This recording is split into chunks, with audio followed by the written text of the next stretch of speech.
Oh, nanti kalau ada apa-apa gimana? Waktu itu ada itu kata orang rumah sakit sih tetanus gigi bagian atas. Kamu udah makan belum? Belum. Ibu belum masak. Kenapa? Nggak punya beras kayak gitu.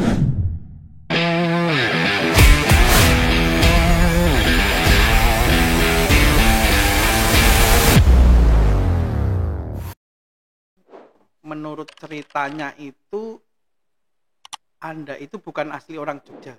Bukan. Asli mana, Bu? Sumatera, Padang lebih tepatnya. Sumatera. Sumatera Di Barat, Padang. ya Padang. Di Padang itu asli dari di sana. Kok bisa sampai ke Jogja? Asli sana. Oh, asli sana. Uh, Terus suaminya orang Jogja. kok bisa bertemu sampai ke Jogja? Waktu itu dianya yang ke sana. Si Suami saya suami. itu merantau ke sana toh. Mm-mm. Terus ya itu udah lama di sana. Terus ya kenal itu ya terus jadian. Mm-mm. Terus Jadian yang-yangan nanti. nah, enggak, saya enggak yang-yangan Oh, langsung. yang to the point. Enggak. Iya, udah langsung ibu saya langsung lamar. Kalau di Padang kan perempuan yang lamar. Loh, itu dong.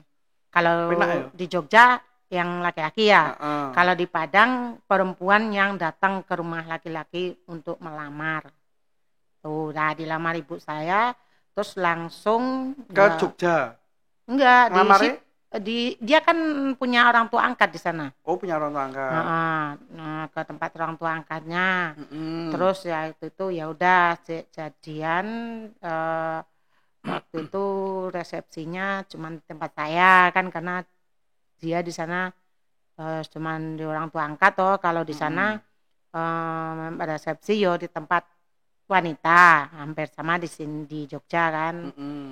Ya itu ya langsung jadian nggak pacaran nggak apa tapi memang kita pertamanya udah kenal biasa kan waktu itu saya buka warung di rumah Ketemunya di Padang itu. di warung. Nah di warung dia main orang tua angkatnya dia itu sama warung saya itu kebetulan deket. Oh, gitu. Tuh, dia setiap sorenya main ke warung Waduh. gitu. Terus Enggak, saya itu waktu diam maksudnya eh, mau melamar saya itu dianya nggak ngomong ke saya, ngomong ke ibu saya toh. Terus ibu saya mengungkapkan cintanya. dia bilang aja kalau saya suka sama anak ibu kayak gitu. Ya tapi anak saya yo kayak gitu kita tuh orang nggak punya, nggak apa-apa nggak jadi masalah gitu. Terus ibu saya melamar ke tempatnya dia itu saya nggak tahu, nggak dikasih tahu. Tapi mungkin mereka mikirnya gini, alah nanti juga bakalan mau paling Berarti gitu. dijodoke. Kejodoh tapi pas waktu datang itu waktu mau melamar ke sana tuh nggak dibilang toh udah pulang dari sana terus baru saya tanya emang dari mana Bu ke tempat si itu ngapain saya gitu kan ngelamar loh kok nggak bilang-bilang saya siapa yang suruh dia yang nyuruh ya kamu mau nggak katanya gitu ya udah kebacut ya udah nggak apa-apa saya gitu terus ya udah hmm, sampai hari H gitu kan terus sampai saya punya anak itu pertama terus kedua tiga waktu itu dia itu kan jarang pulang ya waktu dulu Mm-mm. kan belum ada HP belum ada Oh. apa waktu itu masih kirim surat itu loh nah dia itu sudah lama nggak pulang ternyata dia itu merantau ke Sumatera itu udah pernah ke Kalimantan ke Palembang ke Lampung nah dia itu udah nggak punya alamat rumahnya sendiri terus nggak ada kabar gitu kan terus disangka orang tuanya tuh dia udah nggak ada terus bikin apa ya syukuran itu kalau memang anakku masih hidup yo beri keselamatan sama dia apa bisa ketemu satu saat kalau misalnya dia udah nggak ada yo ya kayak orang berdoa apa gitu ya nggak tahu juga Mm. kan nah terus ya itu waktu itu saya sudah punya anak 4 kalau nggak salah ya. Punya anak yang keempat itu kan dia nyopir diajak sama bosnya yo ke Jakarta, yo kemana gitu kan. Nah pas mau nyari mobil lagi diajak ke Jakarta, ternyata di daerah Bekasi lah, dia ingat kalau dia punya kakak di sana, dicarilah malam-malam. Ini tadi tuh sudah menikah berarti. Udah. Berarti kemarin tadi kan saya tanyakan intinya bertemu dengan suaminya itu di Padang. Nah, suaminya itu profesinya sebagai sopir. Ya. Sopir mobil apa aja, sopir angkot, ya. Oh gitu. Truk, terus ketemunya di situ. Nah, terus menikah di tahun 1900.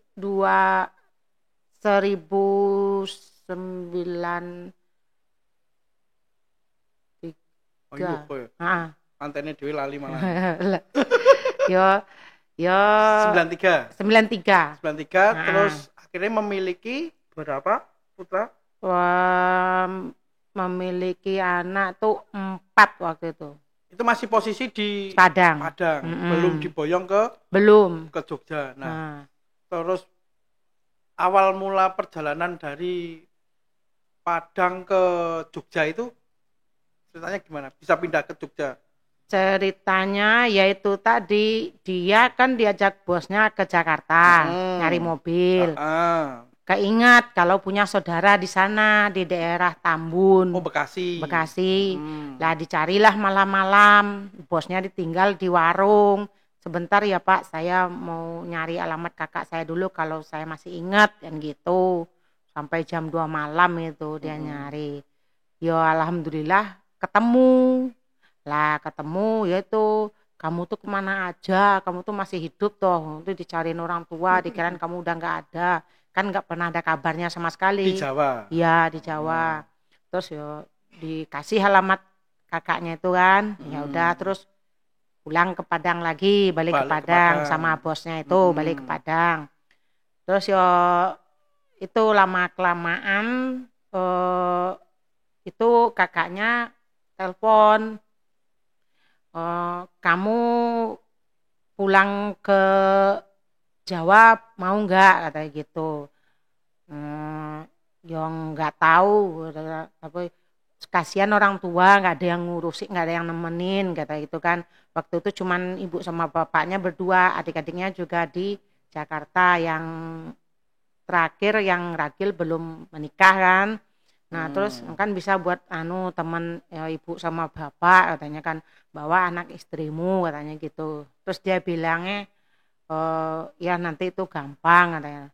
Terus dia ke Jakarta lagi itu langsung ke tempat kakaknya itu siang-siang, yo di situ dia di sidang istilah ditanyain beneran boleh nggak istri kamu sama anakmu dibawa ke Jawa katanya gitu. Yo nggak apa-apa katanya gitu. Yo sana kamu jemput ya ogah kalau saya jemput ya nanti saya nggak balik ke sini lagi gitu. Oh iya deng gitu. Ya udah yang jemput saya ke Padang itu adiknya dia. Pas di bawahnya dia. Jadi bukan suami saya. Nah sampai di situ kan adiknya itu barengan sama bosnya pulang ke Padang, balik ke Padang sama bosnya itu. Terus sampai di Padang sama bosnya diantar ke rumahku. Lah kan aku yo kaget yo, kok katanya Mbak siap-siap besok mau berangkat ke Jawa katanya kan. Yo kaget ya, nggak ada kabar, nggak ada apa. Yo maklum waktu itu belum punya HP, belum ada apa gitu kan. Zaman segitu belum ada. Nah terus ini adiknya bapaknya katanya.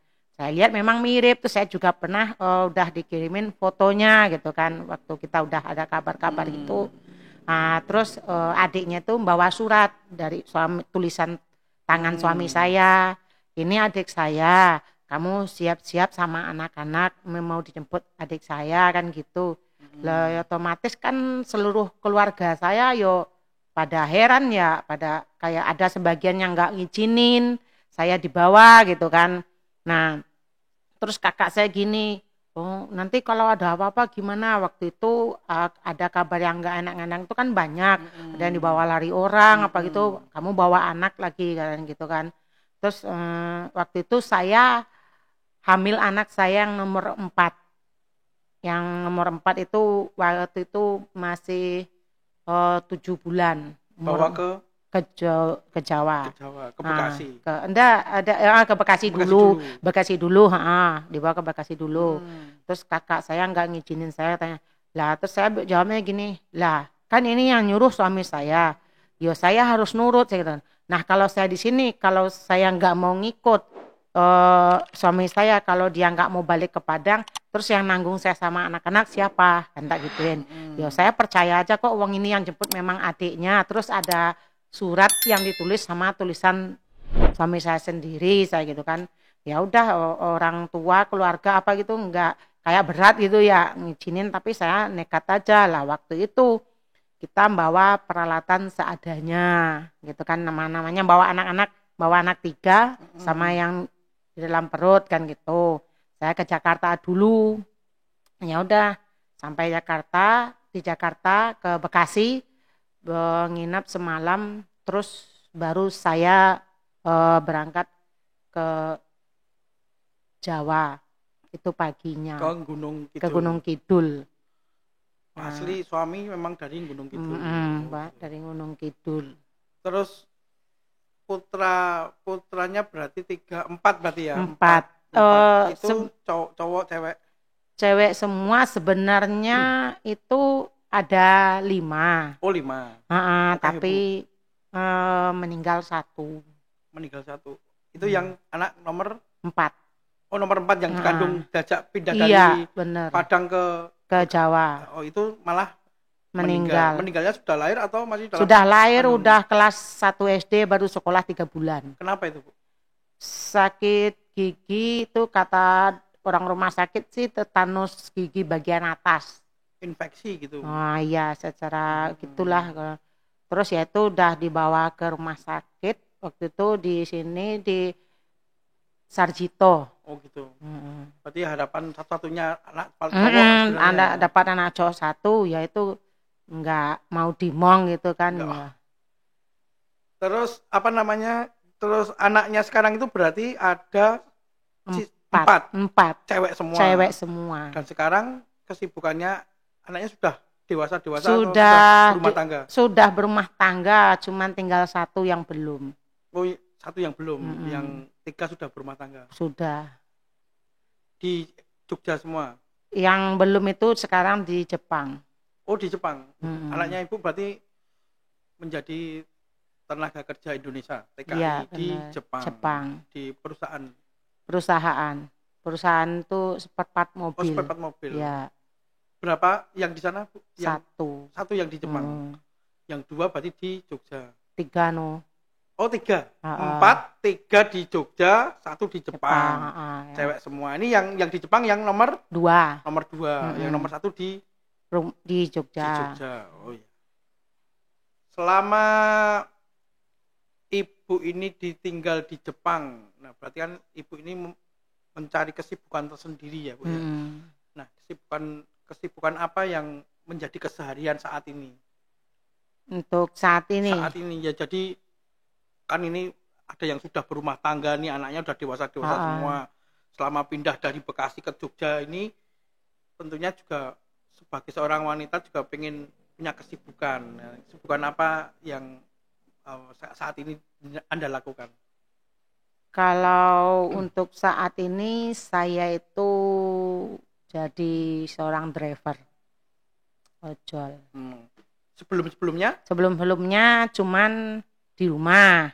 Karena nggak ada kesibukan itu ya pengen cari kesibukan di luar gitu, yaitu saya coba jadi driver itu kan. Sebelum jadi driver saya di rumah tangga. Asisten rumah tangga. Di Jogja atau di Jakarta? Di Jakarta. Jakarta dulu. Jakarta dulu. Ikut suami di Bekasi nih berarti? Enggak. Oh belum. Sudah di sini saya. Sudah di Jogja. Dan malah merantau lagi. Itu ceritanya saya kerja itu semenjak anak saya yang cowok meninggal. Oh, anak yang cowok meninggal. Terus saya di rumah kayak orang stres gitu kan. Ya jadi sama tetangga saya diajak ke Jakarta. Kalau suami ditinggal di Jogja. Iya, sama anak-anak. Karena suami saya lihat keadaan saya itu ya udah nggak apa-apa ikut aja buat daripada hiburan. Waktu itu buat hiburan, padahal saya tuh belum pernah ada pengalaman kerja.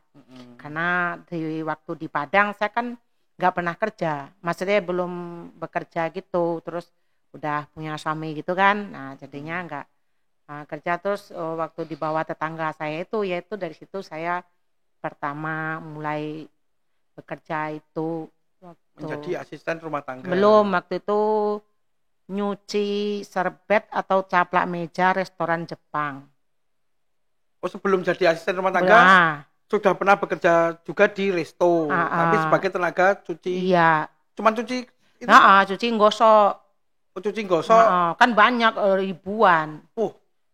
Di resto tersebut dengan bagian khusus memang mencuci taplak mejanya sama serbet-serbet langsung disetrika. Itu berapa tahun itu, Bu? Itu sekitar itu enggak lama, cuman setengah tahun. Terus pindah menjadi asisten. Pindah menjadi asisten rumah tangga itu bagian juru masak toh. Oh, juru masak. Koki. Iya. Oke, jadi memang perjuangannya itu banyak. Setelah bekerja dari buruh cuci di resto Jepang, berpindah menjadi asisten itu lama, berapa tahun? Atau memang cukup lama sebagai asisten rumah tangga? Cukup lama di asisten rumah tangga. Tahun berapa itu kalau boleh tahu?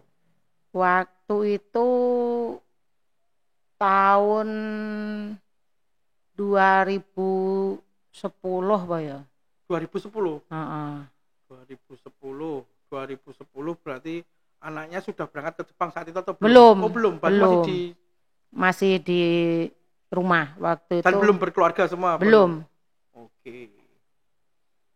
Terus saat ini menjadi seorang driver. Nah, kenapa saat ini Anda itu masih tetap bekerja? Alasannya kenapa?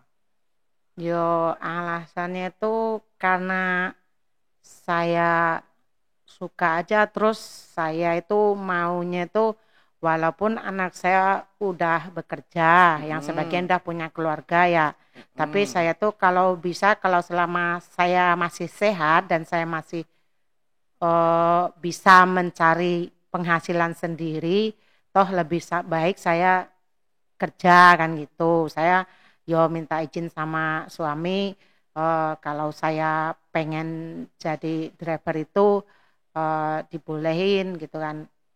Terus kalau saya bekerja itu kan saya mikirnya gini, emang anak saya udah pada kerja, tapi kan itu mereka punya masa depan sendiri-sendiri kan. Nah buat celengan tabungannya mereka lah apa gimana. Nah saya sebagai orang tua kan seharusnya kan nggak harus bergantung sama anak. Betul. Nah nggak harus bergantung sama anak. Terus kalau anak saya yang udah menikah itu kan tadinya kalau cara-caranya di Jogja itu apa ya, kita ngasih anak tuh walaupun sedikit kan yang asli dari hasil jerih payah kita sendiri, saya kasih gitu kan. Nah kalau saya tuh kalau bisa itu anak saya tuh semuanya tuh biar adil gitu kan. Walaupun memang anak saya ngirim terus buat angsuran lah, buat makan apalah gitu kan. Tapi kan saya pengen punya duit sendiri itu nanti buat ngasih dia juga seperti yang sudah saya lakukan ke anak saya yang pertama. Ya itu kan ya enggak mungkin kan duit dari dia tuh saya beliin untuk dia kan kayak enggak itu banget. Jadi saya pengen hasil saya sendiri saya kasih ke anak saya. Ini dulu saya yang pertama saya beliin ini yang kedua saya kasih ini, itu duit dari saya sendiri gitu. Terus kalau saya punya keinginan yang lain apa itu kan nggak harus minta ke anak gitu. Ke anak ataupun ke suami? Iya, dulu waktu suaminya kerja toh ini? Kerja waktu masih jadi asisten rumah tangga itu dia itu kerja juga, tapi itu serabutan. Urusannya masing-masing. Dia itu nyekolahin anaknya, bantu saya kerja ya, bantu untuk makan sehari-hari, terus untuk kesenangan saya sendiri gitu. Saya mau pengen apa beli itu nggak ada yang larang kan, toh duit yang nyari saya sendiri gitu.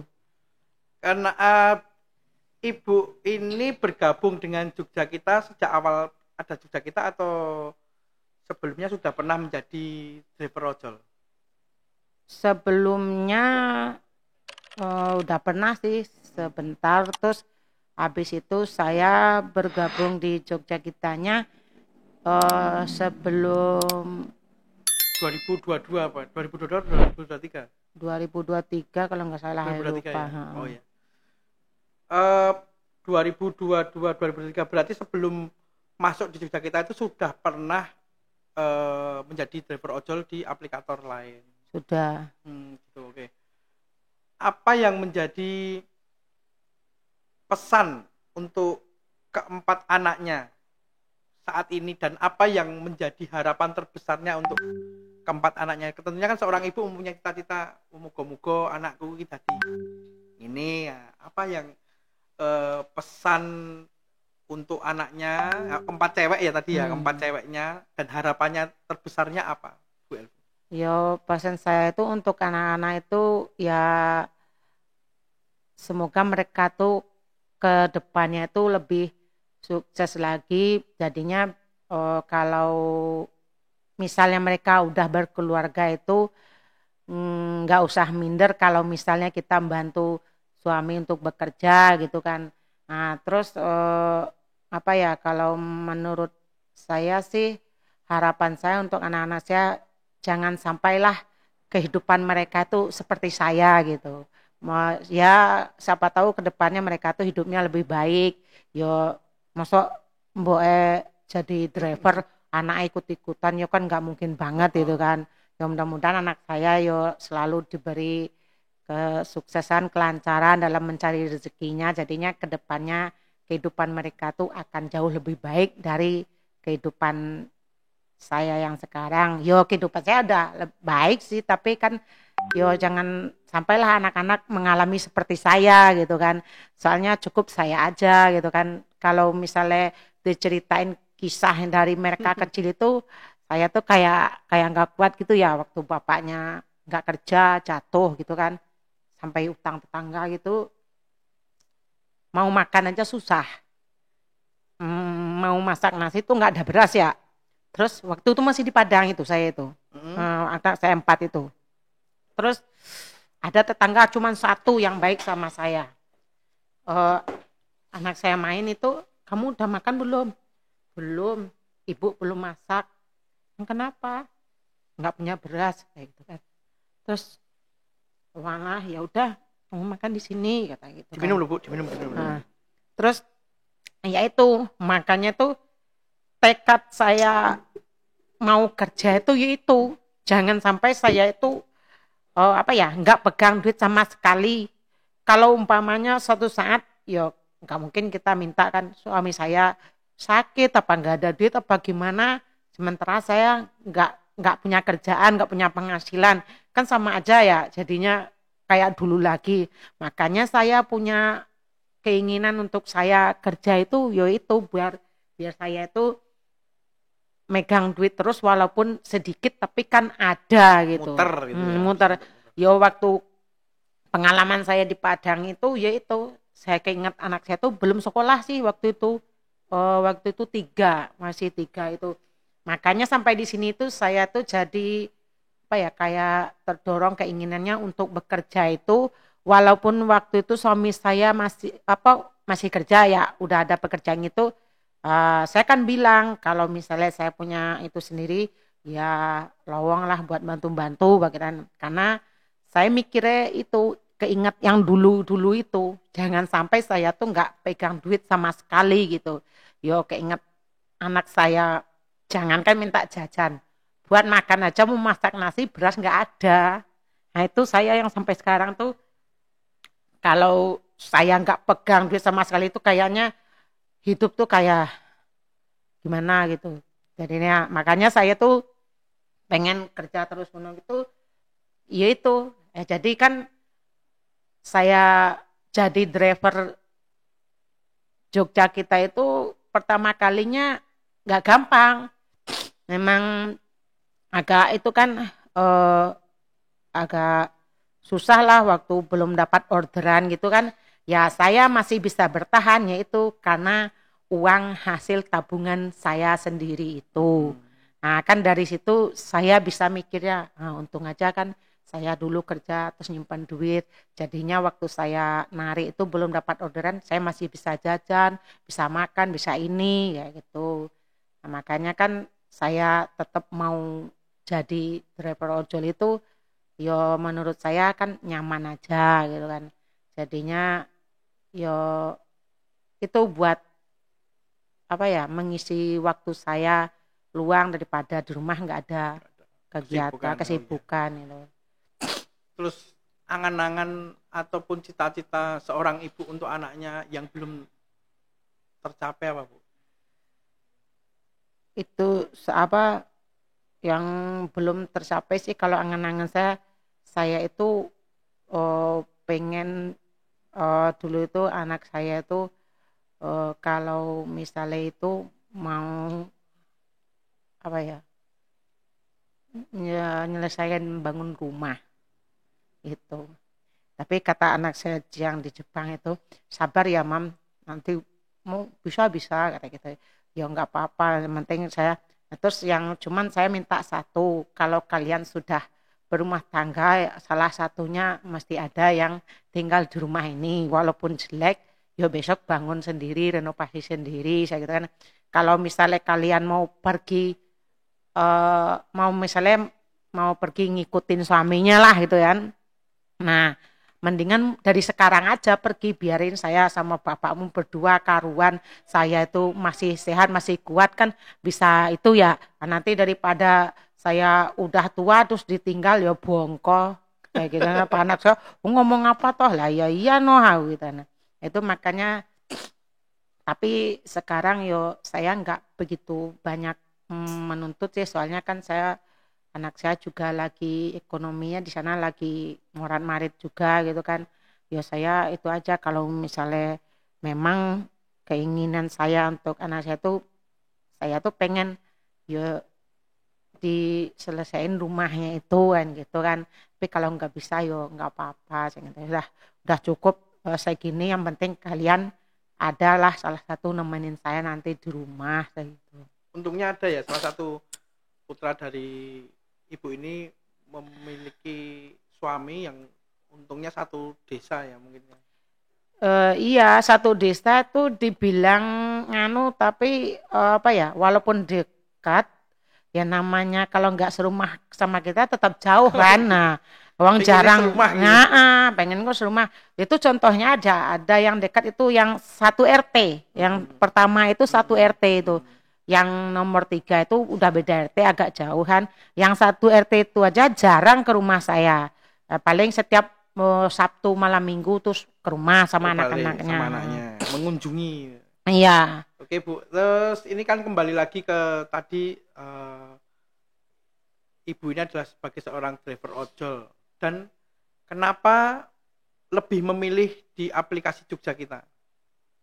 Yo waktu pertama itu saya mikirnya tuh yo apa ya, kelihatannya saya tertarik gitu kan, terus saya jalani karena saya kalau dari dulu sih kalau udah punya feeling gitu, kalau saya jalanin ini nanti saya cocok nggak ya, apa nyaman nggak ya, itu ya saya jalanin aja dulu lah. Terus habis itu dengan berjalannya waktu terus saya dapat teman-teman yang fair gitu kan, terus yang kayak pokoknya tuh pokoknya tuh enak aja diajak ngobrol apa gimana gitu kan.